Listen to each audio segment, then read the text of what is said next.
ना होगा और अगर सब मिलकर कोशिश करें तो रास्ता निकल सकता है। राजू के चेहरे पर एक उम्मीद की किरण जागती है। हाँ बाबा जी, अगर सब मिलकर काम करें तो हम पानी ढूंढ सकते हैं। हमने पहले कभी ये कोशिश ही नहीं की। लेकिन इतनी कठिन जमीन में नया कुआं खोदना आसान नहीं। मुश्किल जरूर है, नामुमकिन नहीं। अगर हम मिलकर काम करें तो ये हो सकता है। राजू खड़ा हो जाता है, उसकी आंखों में एक नई रोशनी है। तो फिर हम कल से काम शुरू करेंगे। मैं गांव के सभी युवाओं को इकट्ठा करूंगा, हम मिलकर नया कुआं खोदेंगे। यह कहते हुए वह शामू के साथ गांव के दूसरे युवाओं को बुलाने के लिए निकल पड़ता है। कहीं दूर से गरज की हल्की सी आवाज आती है, जैसे आकाश ने उनकी उम्मीदों की गवाही दे दी हो। अगली सुबह राजू और शामू गांव के युवाओं को इकट्ठा करने निकल पड़े। चौधरी महेश की हवेली के सामने एक भीड़ जमा है। बाबा जी, संदरी, गांव के कुछ बुजुर्ग और किसान सभी मौजूद हैं।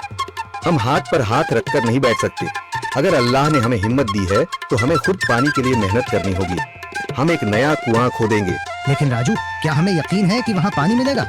बेटा, पानी जमीन के अंदर होता है, बस सही जगह खोदने की जरूरत है। हमने अपने बुजुर्गों से सुना था कि पुरानी नहर के पास जमीन नरम थी, शायद वहीं पानी हो। बाबा जी सही कह रहे हैं। अगर तुम सब यह काम करने के लिए तैयार हो तो मैं अपने कुछ मजदूर भेज सकता हूँ। धन्यवाद चौधरी जी, लेकिन हम सब खुद भी मेहनत करेंगे। यह हमारे गांव के अस्तित्व की लड़ाई है। संदरी, जो अब तक चुप थी, आगे बढ़ती है। हम औरतें भी पीछे नहीं रहेंगी। हम पानी लाने की व्यवस्था करेंगी, खाना बनाएंगी, ताकि तुम सब आराम से काम कर सको। यही हिम्मत चाहिए थी संदर। पूरा गांव एक नई उम्मीद के साथ कुआं खोदने की तैयारी में जुट जाता है। दूसरी ओर कुआं खोदने का काम शुरू हो चुका है।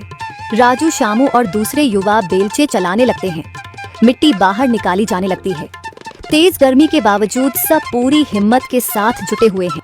दोपहर की तेज धूप जमीन आग की तरह तप रही है। गांव के लोग लगातार कुआं खोदने में जुटे हैं। हाथ छिलने लगे हैं, माथे से पसीना बह रहा है, मगर किसी ने हार नहीं मानी। महिलाएं पानी और सत्तू लेकर आती हैं ताकि पुरुषों को कुछ राहत मिले। हमें और गहराई तक जाना होगा। अब तक सिर्फ सूखी मिट्टी और पत्थर ही निकल रहे हैं। राजू, यह बहुत कठिन काम है। अगर हमें पानी न मिला। अल्लाह मेहनत करने वालों को कभी निराश नहीं करता बेटा। तुम सब अपनी कोशिश जारी रखो, पानी जरूर निकलेगा। हिम्मत मत हारो। अगर अब रुक गए तो फिर कभी पानी नहीं मिलेगा। सभी फिर से जोश में आकर काम में जुट जाते हैं, मगर सूरज की तपिश बढ़ती जा रही है और कई लोगों की सांसें तेज चलने लगती हैं। तभी एक तरफ से रामलाल और उसके आदमी हंसते हुए आते हैं। अरे भाई, तुम्हें लगता है कि जमीन तुम पर रहम करेगी? हाँ हाँ, ना समझ लोग, ये सब बेकार की मेहनत है। रामलाल, हमारा हौसला मत तोड़ो।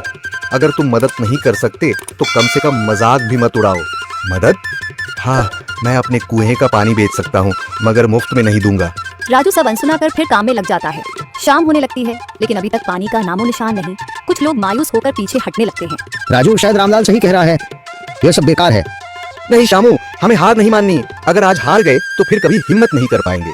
तभी अचानक फावड़ा किसी कठोर चीज से टकराता है। एक अजीब सी आवाज आती है। राजू चौंक कर देखता है और जल्दी जल्दी मिट्टी हटाने लगता है। अचानक एक ठंडी लहर महसूस होती है। सभी लोग दौड़ कर आते हैं। जैसे जैसे मिट्टी हटती है, नीचे से गीली जमीन नजर आने लगती है। सब हैरान रह जाते हैं। सुभान अल्लाह, मैंने कहा था ना, अल्लाह हमारी मेहनत को छाया नहीं करेगा। राजू और बाकी सभी जोर लगाते हैं। कुछ ही पलों बाद अचानक मिट्टी के नीचे से पानी की एक छोटी सी धारा फूट पड़ती है। गांव वाले खुशी से चिल्ला उठते हैं। पानी पानी निकल आया। यह अल्लाह की कुदरत है रामलाल, जिस पर तुम्हें यकीन नहीं था। पूरा गांव आनंद से झूम उठता है। लोग एक दूसरे को बधाइयां देते हैं। औरतें दुआ करने लगती हैं। कुछ दिन बीत चुके हैं। गांव वाले नए कुएं से पानी भर रहे हैं, खेतों को सींच रहे हैं और जिंदगी फिर से पटरी पर लौट रही है। मगर रामलाल अब भी अपनी